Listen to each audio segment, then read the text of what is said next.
Right, welcome ladies and gentlemen. Johnny Depp and the Amber Heard trial. Pretty major pop culture event. I say pop culture, but I mean it really gripped the world, I think. That's not a stretch. That's not a stretch to say. I remember daily, well, one, talking about it on here, but then also daily calling friends and just discussing it all, and it was pretty mad.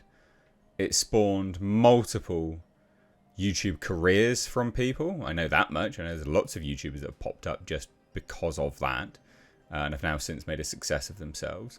I know it spawned multiple movies. Don't really understand why, because they just had actors act out what we could all watch online for free. It was really weird. But it was also pretty major in terms of the MeToo movement and the whole believe all women and, you know, all of this. It was pretty major as a turning point, I think. It's one of many turning points. Now, Johnny Depp has obviously since been making movies. He hasn't stopped. He's kind of had a Hollywood comeback to a degree. But, you know, he's not really been out here speaking in relation to the Amber Heard trial. There's been pretty much radio silence on that. But now he says this. In an interview with the Times UK, but reported here by Deadline, Johnny Depp says he has no regrets about the Amber Heard trial. And he also says he was a crash test dummy for MeToo. Now, I think this actually comes at a really interesting time, because we've recently heard that Pirates of the Caribbean, the original cast, some of, will be returning for Pirates of the Caribbean 6, the reboot thing that they're doing.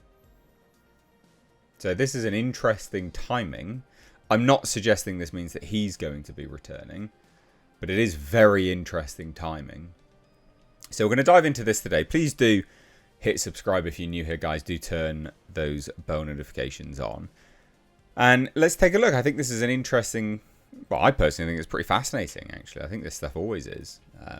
Not to say that someone's life is fascinating in a sort of spectator sport way, but you get my drift. So it says this: in a sprawling interview with the Times UK, Johnny Depp claimed he was a crash test dummy for MeToo, reflecting on his protracted legal battle with actress and ex-wife Amber Heard, which I think is in part true.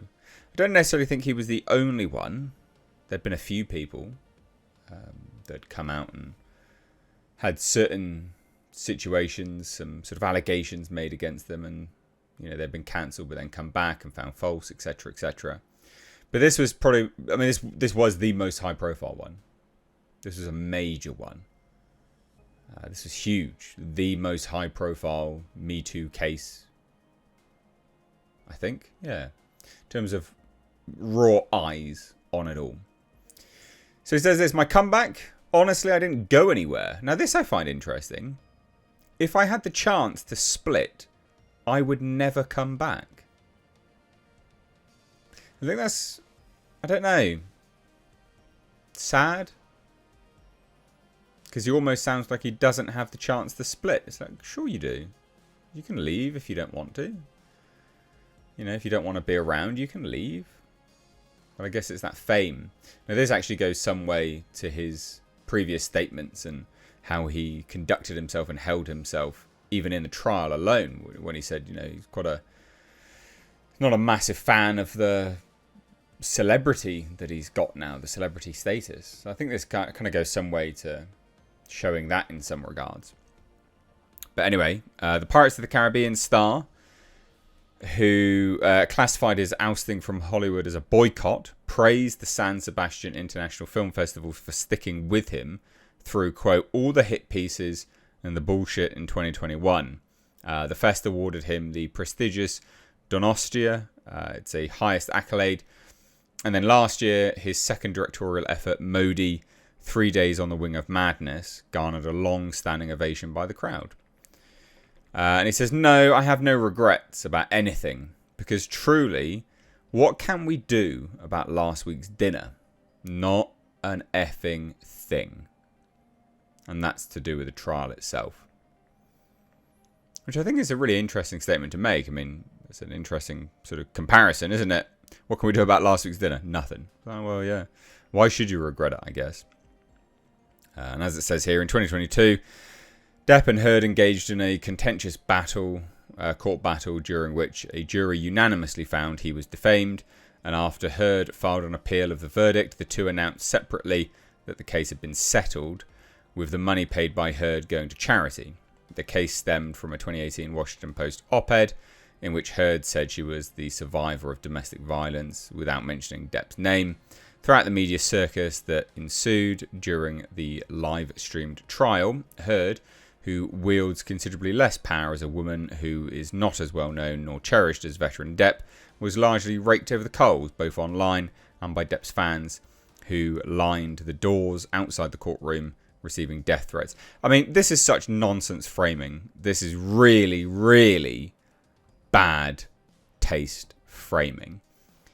You know, saying that Heard, wielding considerably less power as a woman, it's got nothing. I mean, the very fact that this, you know, got to the level by which Depp was cancelled and boycotted effectively was because she was a woman, and only because she was a woman. If a man comes out and says he's the victim of domestic violence, no one's going to get cancelled. On very rare occasions, maybe someone will get cancelled. But my God, to say that she had less power as a woman is demonstrably false. The only reason there was any air of legitimacy paired with her statements was because she was a woman. This is utterly pathetic. And to say that, you know, she's not as cherished, she's not as well known or cherished. What? What's that got to do with her false accusations?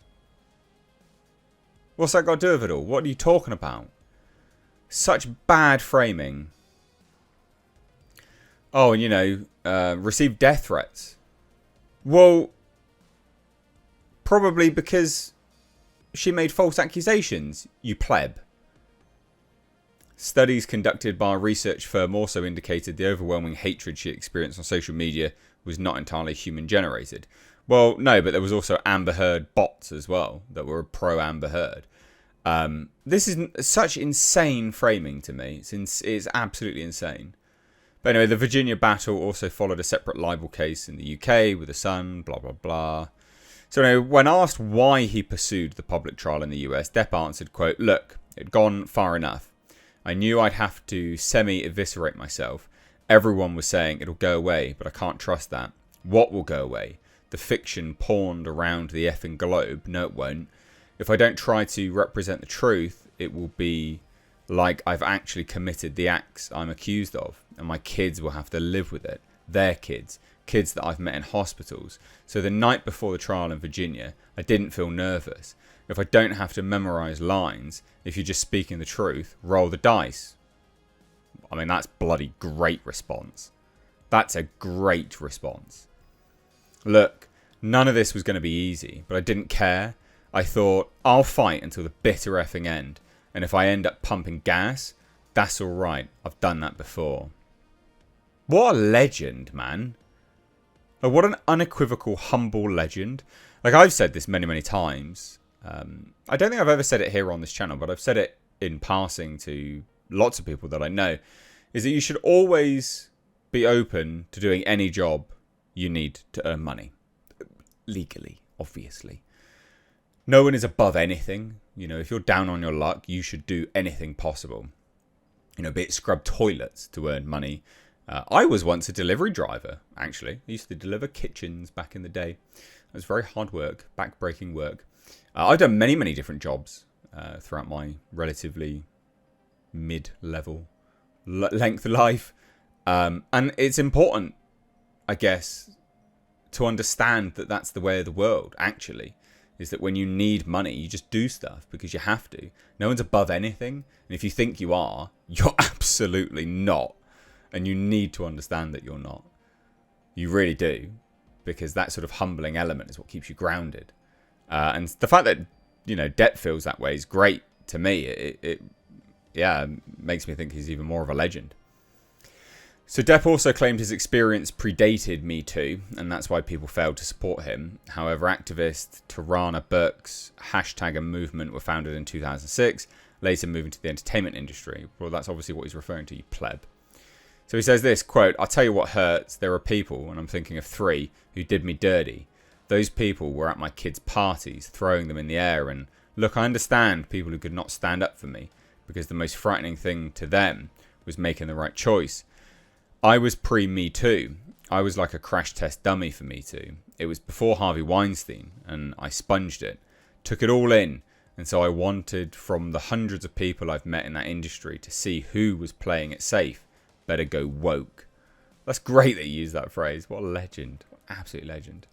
So since 2022, the actor hasn't really gone gently into that good night.